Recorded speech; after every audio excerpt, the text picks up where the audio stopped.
Number four, I think for me, this is one of the important ones, is people are quite often unrealistic with perception versus reality. And the mistake that people make there is that they don't have a really clear needs versus wants list. And it's a bit like, I guess champagne taste, beer budget. We've all sort of heard that, and that's pretty common. And part of that's because the industry's mistake and fault is because we provide, as an industry, display homes that are aspirational, and they've got things on there that you walk through and you go, "Wow, I'd love to have that."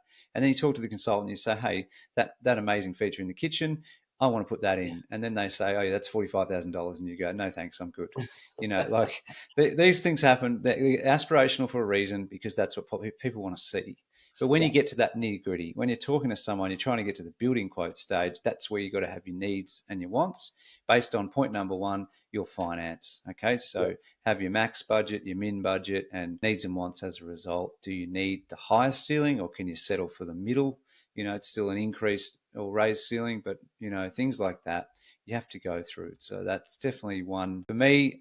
Similar, I guess, with investment property. I guess in the same vein here, Darren, is people who are investors, whether that's investor offshore or interstate or local, far too emotive. Trying to put in that perception versus reality again, just putting in stuff you just don't need.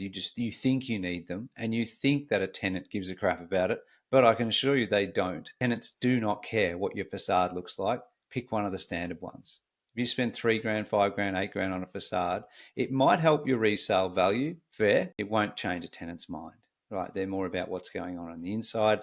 So things like that, just be mindful, needs and wants. I think items that can be upgraded or installed later, additional like cabinetry for your TV, you could probably do those. I guess not necessarily needing to be done now. You could do those later. There's lots of. I guess we've done a whole episode on that, Daz, haven't we? So Yeah, people could go absolutely. backtrack on that. Things that you could hold off and do later.